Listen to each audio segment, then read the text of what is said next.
Good morning, Facebook world. Welcome once again to Annihilating Anxiety. This is episode 29.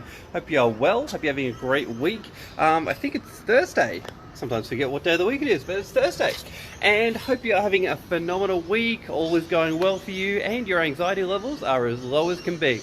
So today's topic is a little bit more of a summary of the entire model that I've been teaching. As I've talked about, ultimately anxiety comes down to your perception of control around your life. Okay, so one thing I want to say is definitely check out the natural remedies, check out black seed oil, check out CBD, check out whatever works for you to really get you back into a calm state. Now, once you've done that, I really recommend, and I've talked about this on previous lives, that you do a anxiety or concerns inventory. Now, what I mean by that is write down your top 10 worries that happen to you on a regular basis. Top 10 that you regularly worry about. You see, once you get it out of your mind and on paper, it's going to have a lot less control and force over you and your life. Now, you write down your top 10.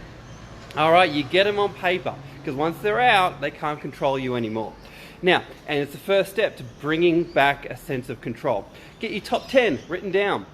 Maybe one of them is having a car accident. Maybe one of them is breaking your leg. Maybe one of them is being homeless. Maybe one of them is running over a dog. Maybe one of them is it's going to rain tomorrow. But write down your top 10 worries or concerns, because ultimately you can be a victim to them or you can be a victor over them. Now, so you write down your top 10.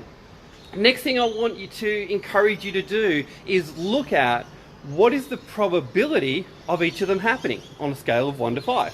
5 is impending and pretty much guaranteed is going to happen. Number 1 is highly unlikely, if not going to happen. All right, and I want you to put a number next to each of those worries and concerns. What's the level of probability?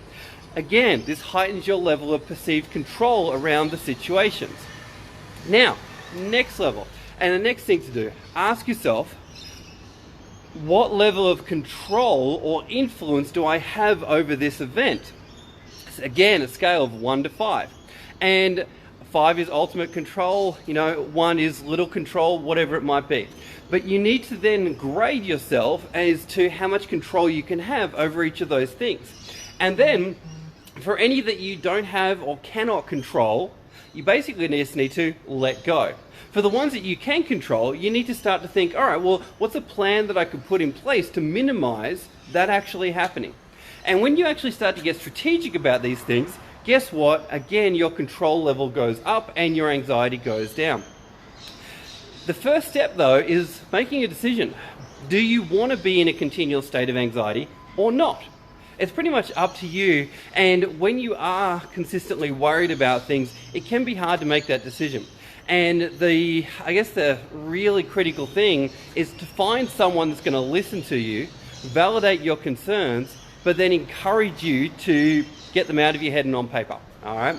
So ultimately, all of these things come back to self-empowerment and deciding that next year is going to be one of the best years of your life and you're not going to be a victim to your own thoughts. So as I mentioned, a lot of these tips and tricks and all these things I've been mentioning come from a book called Calm the Fuck Down by Sarah Knight. Great book, highly recommend that you check it out. But I'll put my own personal spin on a lot of these things. And if you haven't seen the previous lives, definitely go back and check them out. This is episode 29. And originally I was going to do this as a 30-day challenge. However, I'm probably going to extend it and I might go for another month. We'll see how we go.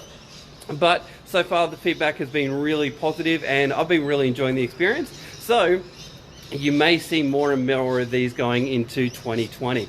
So hope that's been helpful. Definitely reach out and share what your experience has been so far, particularly with the content that I've been sharing on the lives. And hope you have a fantastic day. I'll see you on tomorrow's. Bye for now.